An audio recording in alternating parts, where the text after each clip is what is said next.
할렐루야. 할렐루야. 오늘 스데반 설교 사도행전 7장 17절부터 36절까지 읽으셨는데요. 스데반 설교 중에 모세의 부분이고요. 모세의 이 120년을 40년으로 3등분 할 수 있습니다. 세 토막으로 나눌 수 있는데요. 그중 앞선 40년 두 번, 그러니까 80세까지의 여정을 기록했다라고 볼 수 있겠습니다.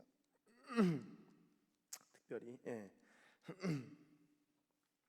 자, 여러분, 이 모세의 삶을 좀 생각해 볼 때요, 오늘 이 17절 보시면은 하나님이 아브라함에게 약속하신 때가 가까움에 이스라엘 백성이 애굽에서 번성하여 많아졌더니, 여러분, 이 모세와 또한 이 이스라엘 백성들의 애굽에서의 생활 그리고 출애굽과 관련해서 어떻게 움직이게 된 것일까요? 이게 어떻게 이들이 애굽에서부터 나올 수 있었고, 또한 모세는 어떻게 하나님께서 예비하시고, 이게 이 전체 어떻게 이렇게 하나님께서 인도하셨을까라고 할 때 이 17절이 대단히 중요합니다. 왜 중요하냐? 17절 같이 읽으셨지만 하나님께서 약속하신 게 있었다라는 거예요. 중요한 것은 하나님의 언약입니다. 하나님의 언약이 있었고, 이 언약은 관련해서 언약이 이루어지는 때가 있었다라는 것인데요, 이 때가 가까워지니까 이스라엘 백성은 애굽에서 번성하여 많아졌고요. 그다음 18절, 요셉을 알지 못하는 새 임금이 애굽 왕위에 오르게 됩니다. 자, 여러분, 이 하나님의 약속, 하나님의 언약이라고 한다면요, 저희가 이 하나님의 약속을 대할 때 중요한 태도 중에 하나가 약속을 믿는 거 중요하죠. 근데 그 믿는 것이 실제 구체적으로 우리의 삶에 어떻게 표현되냐라고 할 때 기다림으로 표현됩니다. 기다림. 어제 제 오랜 동역자들과 함께 거의 한참 예배 드리고 서울 쪽으로 올라가서 같이 예배 드리고 이렇게 내려왔는데요. 어제는 예배 드리고 또 최근에 주님 주신 마음들 나누고, 저도 이제 말씀 좀 주님 주신 것들 같이 나누고 기도하는 시간들 가졌는데요. 이제 제 후배가 이제 학교에서 기도 운동을 하고 있어요. 기도 운동. 그러니까 본인이 하는 건 아니고 주님이 하시는 건데, 저희가 갔었어요. 저희가 기억나시죠? 청년부에 그때 조금 앞에서 모여서 몇 명 기도하는데, 지금은 매주 80명씩 모여요. 그러니까 그때 모였을 때가 저희 교회 빼고 한 열 몇 명, 20명이 안 됐는데 신학생들만 7, 80명이 모여서 기도하는 거예요. 되게 대단하죠. 주님이 대단한 거죠. 그렇게 거의 매일같이 모여서 기도하는 게 부흥이 일어나는 게 쉽지 않은데, 그 얘기를 하는 거예요. 그거를 이제 조직하고 이끌어갔던 사람이 후배인데 그 얘기를 하더라고요. 이거 기도 인도자를 매번 다르게 세우는데 한 달씩 미리 짜서 세우면은 참 편한데 앞으로 그렇게 하지 않기로 했다. 왜 그렇게 했냐? 그거 이제 저는 이제 형 동생 하니까요. 형, 그거 생각해 보세요. 한 달치 미리 짜면은 그거 어쨌든 신학생들이니까 그 앞에 서게 되니까 얼마나 잘하고 싶겠냐고. 잘하고 싶은 마음을 배제하고자 잘하고 싶은 마음에 기도하고 원고 써서 기도에 인도하면은 누가 잘하나 콘테스트밖에 안 된다고. 기도하려면 하나님께 마음을 드려야 되는데 잘하려고 하는 마음이 들어가면 끝나지 않냐. 잘 생각했네. 그래서 바로 전날에 이야기한다. 바로 전날에 전화해서 혹시 내일 기도 인도해 줄 수 있냐. 그래서 자기는 그냥 본인은 신학교 졸업했어요. 졸업했는데 학교 앞에 그 집 얻어가지고, 월세집 얻어가지고 그 일 계속 하고 있어요. 돈이 나오는 것도 아니에요. 귀하죠. 귀하죠. 그런 사역을 하는 사역자도 이렇게 있는데요. 그러면서 매일 화수목금, 이제 월요일은 학교가 안 하니까요. 화수목금 하니까 그날 전날 전화해서 이렇게 내일 기도인도 해줄 수 있냐? 다들 할 수 없다, 너 못한다 그런다. 그러면 그 사람 설득하는 거를 계속 하는 거예요. 그 사람은. 그리고 이제 네트워킹, 교수님과 학생 연결해주고 교수님과 외부 교회 연결하고 외부 교회와 또 기도인도 연결하고 그 다음에 부서별로 연결하고 그러니까 이제 본인은 그걸로 목회하는 것 같다. 사람의 마음을 이게 비즈니스가 아니니까 땅땅땅 MOU 맺읍시다. 자 일합시다. 이득이 돼서 하는 게 아니라 안 해도 될 일들을 와서 마음을 설득해서 해야 되니까 정말 하나님이 역사해 주셔야 된다는 거예요. 그래서 하는데 바로 전날에 연락해서 다 손살치면서 안 하겠다 하면은 뭐라고 얘기하냐? 잘할 필요 없고 주님이 우리 가운데 주시는 마음들이 있고 또한 기도하면 응답이 있으니까 그것을 구하라. 그것을 구하고 기도하면은 하나님이 말씀을 주시고 찬송 2곡 정도 기도하면서 준비해 봐라. 그러면은 갑자기 그 궁지에 몰리니까 이 전도사님들이 기도탁 가서 막 기도하는 거예요. 주님 말씀을 주십시오. 방법이 없잖아요. 막 시간이 없잖아요. 왜냐면 과제도 해야 되는데 다음날 기도인도를 80명 앞에서 해야 되니까 동료들의 비판이 다 있을 거 아니에요. 제 기도인도 잘하나 못하나. 그러면서 가장 중요하게 무엇을 말하냐?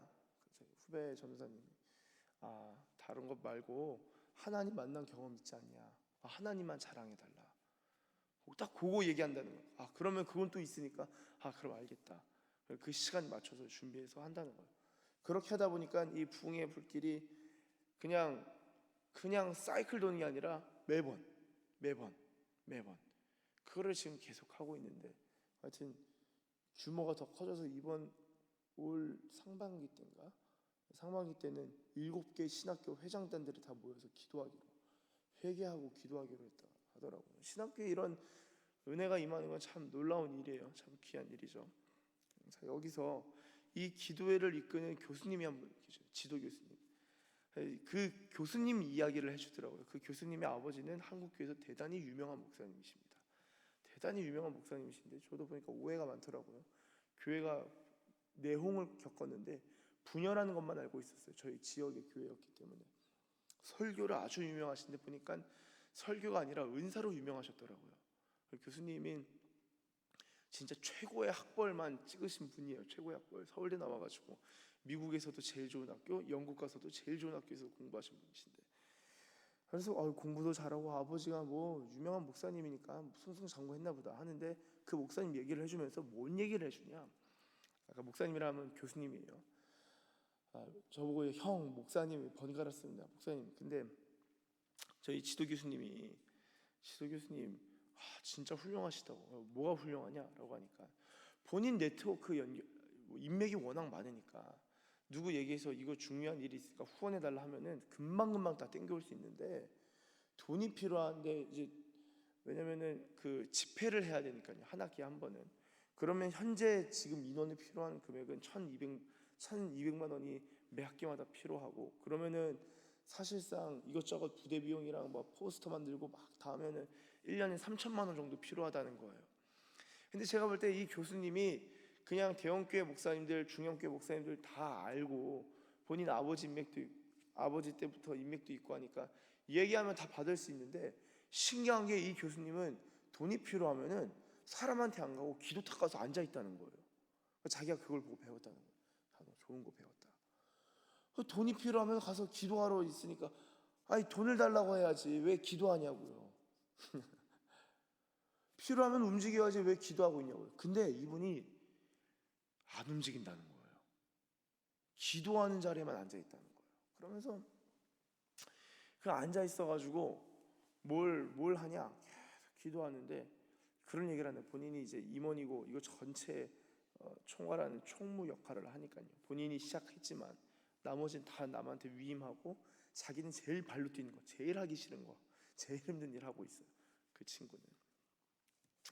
교수님이랑 그런 얘기를 했대요. 이거 하나님이 어떻게 일하실지 좀 기다려보자. 하나님이 어떻게 일하실지 좀 기다려보고 어떻게 일이 되어가는지 보면서 움직이자. 그냥 돈 끌어와서 집회하는 거는 그런 집회 누구나 할 수 있는 거예요. 그냥 열어놓고. 그래 해도 잘 안 돼요. 안 오잖아요. 하나님의 은혜가 있고 인도하심이 있고 끌어가심이 있어야 되는데 거기에 순간순간 맞춰서 반응하자. 여러분 그게 중요합니다. 하나님이 약속하신 게 있어요. 그 기도회 가운데도 교수님이나 그 임원들이나 기도하면서 받은 마음들이 있는 거예요. 하나님이 주신 마음의 감동과 약속들이 있는데 중요한 것은 그것을 어떻게 이루시고 언제 이루실지를 보는 거는요, 우리가 믿음으로 기다려야 된다는 거예요. 여러분, 믿음으로 기다리는 건 대단히 중요합니다. 하나님만의 방법이 있는 거예요. 마찬가지예요.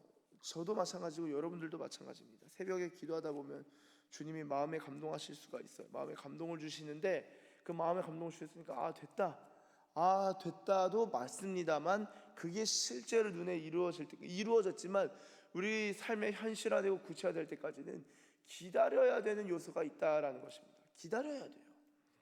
믿음은 기다림이에요. 하나님께서요, 이스라엘 백성을 애굽으로 갖다 넣으셨다고요. 일단 요셉부터 갖다 넣으셨잖아요. 왜냐? 이스라엘을 구원하시려고.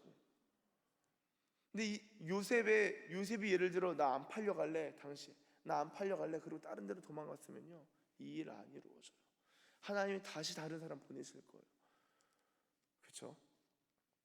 그리고 그 형제들도, 그 아버지 야곱까지도 내려오잖아요, 애굽으로. 그 주님이 가뭄의 때에 이스라엘을 보존하시고자 지키시는 하나님의 방법이라는 거예요. 저희는 하나님의 방법하면 내가 이렇게 예배 많이 드리고 내가 이렇게 기도하고 새벽에 나와서 새벽 제단 쌓으면은 애굽으로 내려가지 말아야 되는데, 가뭄 주지 마셔야 되는데, 다른 데는 가뭄이더라도 우리 집안은 풍년이어야 되는데 왜 우리 집안도 가뭄입니까?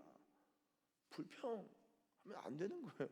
주님이 애굽으로 넣으실 때 애굽으로 들어가는 거예요. 그게 하나님의 섭이고, 그 당시 이 요셉과 야곱의 집안 사람들은 이 하나님의 거대한 계획, 이게 구원사죠, 구속사의 계획을 몰랐다는 거예요. 몰라요. 저희도 몰라요. 그런 가운데서 애굽에 들어간 다음에 하나님의 약속하신 때가 가까움에, 이 하나님이 특별히 아브라함에게 약속하신 때가 가까움에, 아브라함, 너의 자손이 별과 같이 많을 것이다. 별과 같이 많을 거면은 이스라엘 자체가 빨리빨리 나라가 되고 제국이 돼야, 이집트보다 더 큰 나라가 돼야 되는데 노예살이하는 수준까지 들어갔지만 이 약속은 이루어지고 있는 거예요. 그렇게 해서 하나님이 빼신다고요.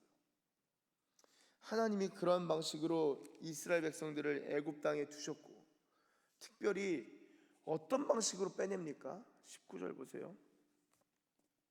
그가 우리 족속에 교활한 방법을 써서 조상들을 괴롭게 하여 그 어린아이들을 내버려 살지 못하게 하려 하시되. 자, 보세요. 유아살인이 일어나죠. 그렇죠? 남자아이 다 나일강에 버려라. 남자아이는 다 죽여버려라. 그렇게 지시를 내리잖아요. 자, 그럼 이스라엘 백성 가운데서는 어떤 일이 일어나냐고요. 큰일 났다. 하나님 뭐야? 우리는 약속 있는 백성인데 이게 뭔 일이야? 안 그래도 최근 들어 애굽에 들어와서 잘 지내다가 어느 때부터 이제 우리가 노예살이, 이 부역에 시달리고 있는데 애기까지 죽인다고? 이스라엘 백성 뭐 할까요? 그때 기도하기 시작하는 거예요. 기도하기 시작하는 거예요. 그때부터 하나님의 약속이 가까워질 때 하나님 어떤 것을 허락하시냐면요, 하나님이 하신 건 아니에요. 이 악한 왕 바로가 한 것이지만 그 악을 때로는 허용하실 때가 있다고요.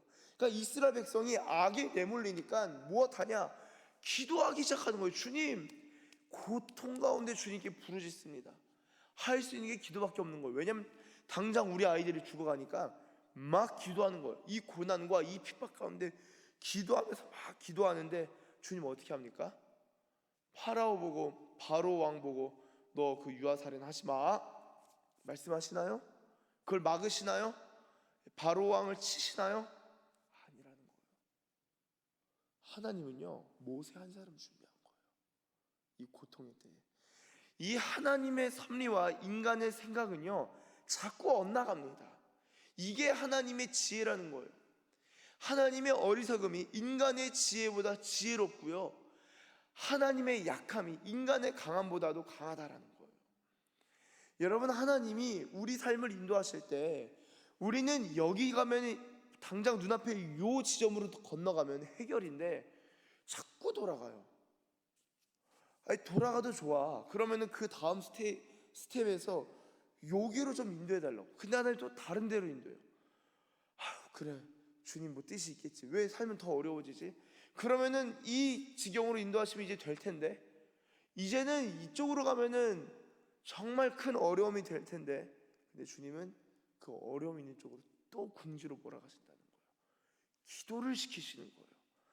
여러분, 하나님께서 저와 여러분들을 각자에게 주시는 어떤 약속과 성령의 감동들이 있을 것입니다. 그 감동이 큰 감동이라면 어떻게 이루실까요? 기도시키는 거예요. 어떻게 해요? 삶을 조여가시는 거예요.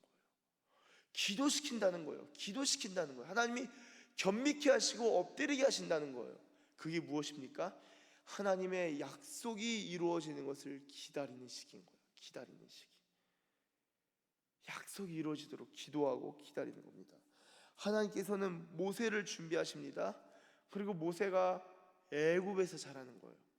여러분, 이 모세가 애굽에서 자라면서 22절 보겠습니다. 모세가 애굽 사람의 모든 지혜를 배워 그의 말과 하는 일들이 능하더라. 모세는요, 이스라엘 백성이지만 애굽 사람의 모든 지혜를 배워 그 말과 하는 일이 능했다. 애굽으로부터 이 이스라엘 백성들을 꺼내기 위해서 하나님이 준비하신 카드는 모세가 죽지 않도록 섭리하신 겁니다. 그래서 모세를 버려서 공주의 손에서 길러지게 하시고 애굽의 것들을 다 배우게 하시죠. 근데 23절 보세요. 나이가 40이 되매, 여러분 모세가 태어나서도 40년이 흐른 거예요. 40년이. 그렇죠? 대단합니다. 하나님 40이 된 거예요. 형제 이스라엘 자손을 돌봐야겠다. 내가 어느 정도 자리가 잡혔고, 나는 내 핏줄이 이스라엘이기 때문에 나는 하나님 배웠기 때문에. 왜 그렇죠? 어머니가 길렀잖아요. 그렇죠? 그 누나가 우리 옷을 어떻게 하나 바로 공주의 손에 길리네. 그래서 이 아이를 어떻게 기를까 하니까 그 누나가 달려가서 공주님, 자기가 소개시켜 주겠다고, 아이를 기를 수 있다고, 유모가 있다고, 소개시켜달라. 히브리인이라고 데려와서 엄마를 소개시켜줘. 엄마가 기른 거예요, 모세를. 그리고 모세를 버리기 전에 집에서도 계속 말씀을 들려주고 하나님 이 아이를 시켜달라고 계속 기도하고 모세를 버린 다음에 애굽 왕의 딸인 바로 다시 애굽 공주가 잡은 다음에 유모 어머니가 가서 이제 아이를 양육하면서 계속적으로 말씀을 넣었겠죠. 어린 시절의 경험은 기도와 말씀밖에 없었을 거예요, 모세는. 그리고 나이 40이 되니까 돌봐야겠다. 그러면서 이제 여러 가지 사건이 일어나는데 사람을 죽인 일이 생기죠. 그리고 모세가 도망쳐요. 도망쳐서 광야로 가서 미디안 땅에서 나그네가 되어 29절에 거기서 아들 둘을 낳습니다. 자, 뭡니까? 평범하게 살아가는 거예요. 그냥 내가 원래는 파라오의 후계자로서 있어야 되고, 내가 이스라엘을 어떻게 돌보고 우리 동족을 구해야 되는 건 아닌가? 하나님이 내 손으로 구원하신 것 아닐까 했는데, 여러분, 하나님이 모세를 준비하셨는데 하나님께서는 모세조차도 섭리하사 모세의 생각도 틀린 것임을 자꾸 보여주신 거예요. 하나님의 방법대로. 그래서 30절 40년이 차죠. 그러니까 지금 80세인 거예요. 그렇죠? 80세가 될 때 이제 천사가 시내산 광야 가시나무 떨기 물꽃 가운데서 그에게 보입니다. 그래서 그때 하나님의 임재 경험을 합니다. 임재 경험. 34절 보세요. 이제 내가 너를 애굽으로 보내리라. 제가 34절만 같이 읽겠습니다. 시작. 내 백성이 애굽에서 괴로움 받음을 내가 확실히 보고 그 탄식하는 소리를 듣고 그들을 구원하려고 내려왔노니 이제 내가 너를 애굽으로 보내리라 하시니라. 아멘. 하나님이 확실히 보셨대요. 분명히 출애굽기 시작은 하나님이 기도를 들으시는 것으로 시작하거든요. 출애굽기 1장 나중에 읽어보세요. 백성들이 고통 가운데 부르짖으니까 주님이 그거를 들으시는 거예요. 들으시고 이제 일하시기 시작하시는데, 하나님이 일하시기 시작하시는데 80년 걸리죠. 80년. 하나의 민족을, 한 민족을 구원하실 때 80년이 걸린다고요. 80년. 한 사람 준비해서 이끌어가는데 분명 기도를 들으시는데, 그리고 확실히 보고 듣고 이제 내가 너를 애굽으로 보내리라. 하나님이 이제 내가 너를 애굽으로 보내리라 할 때 일이 시작되는 거죠. 그리고 나서 35절 제가 빨리 읽겠습니다. 그들의 말이 누가 너를 관리와 재판장으로 세웠느냐 하며 거절하던 그 모세를 하나님은 가시나무 떨기 가운데서 보이던 천사의 손으로 관리와 속량하는 자로서 보내셨으니 36절 이 사람이 백성을 인도하여 나오게 하고 애굽과 홍해와 광야에서 40년간 기사와 표적을 행하였느니라.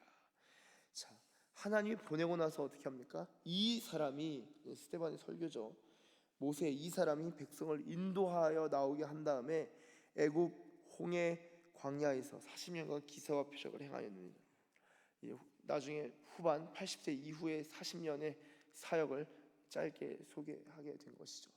사랑하는 여러분, 이 하나님께서 하나의 민족을 구하시기 위해서 하나님의 방식대로 한 사람을 누구도 이해하지 못하고 누구도 발견하지 못하게 한 사람을 예비하셨고요. 그 한 사람이 하나님의 콜링과 하나님의 부르심을 온전히 이해하고 하나님께서 이 사람을 통하여 일을 하실 때에도 하나님의 방식대로 그 사람의 삶을 이끌어 가셨다라고 할 수 있습니다. 저희가 이 하나님이 우리의 삶을 섭리하시는 것 가운데에 이 방법대로 가면 좋은데 주님 이 방법대로 인도하시고 해결하여 주십시오라고 기도하는 경우가 사실 8할 9할이에요. 맞는 경우 우리의 해결책을 생각하고 그것을 두고 기도합니다. 물론 때로는 그 방식대로 기도할 때 주님이 인도하시고 응답하실 때도 있지만 하나님의 구원 계획에 있어서는요 하나님의 방식, 하나님의 섭리, 하나님만의 방법과 계획과 수가 있다라는 것을 반드시 생각하시길 바랍니다. 그리고 그것을 생각하면서 주님 하나님의 약속이 이루어지길 기다리겠습니다. 이 일이 어떻게 될지를 기도하면서 기다려 보겠습니다 라는 태도를 가지고 이 새벽 제단 특별한 일이 있을 때 쌓는 것이 아니라 꾸준히 주님 앞에 기다리는 이 새벽 시간으로 하나님 앞에 드려지시기를, 하나님 앞에 드리시기를 새벽 제단을 사수하시고 우리 함께 주님 앞에 엎드리시는 이 새벽의 사람들, 기도의 사람들, 믿음의 사람들, 언약의 사람들, 그리고 기다리는 자들 되시길 예수님의 이름으로 축복합니다. 기도하겠습니다. 하나님 감사합니다. 주님, 하나님께서 약속하신 때가 있고 그 때에 이르러 주님께서 그 약속을 성취하실 텐데 하나님만의 방법으로 성취하실 것입니다. 주님, 인간적인 방법을 배제하고 인간적인 어떠함들을 내려놓고 하나님 그저 하나님 앞에 기다릴 수 있는 믿음의 사람들 되게 하여 주시옵소서. 약속을 기다리는 자, 응답을 기다리는 자, 하나님께서 일하시기를 기다리는 자, 섭리를 기다리는 자 되어서 하나님께서 일하심을 기다릴 때에 주님께서 한 걸음 한 걸음 인도하시고 또한 주님 우리의 흑암을 밝히사 주님 우리의 등불을 밝히사 흑암 가운데서도 우리의 걸음을 밝히 인도하시는 그 인도하신 하나님의 손길을 경험하는 주의 백성들 되게 하여 주시옵소서. 감사합니다. 주님 감사드리며 예수님의 이름으로 기도드립니다. 아멘. 하늘에 계신 우리 아버지, 아버지의 이름을 거룩하게 하시며 아버지의 나라가 오게 하시며 아버지의 뜻이 하늘에서와 같이 이 땅에서도 이루어지게 하소서. 오늘 우리에게 일용할 양식을 주시고 우리가 우리에게 잘못한 사람을 용서하여 준 것 같이 우리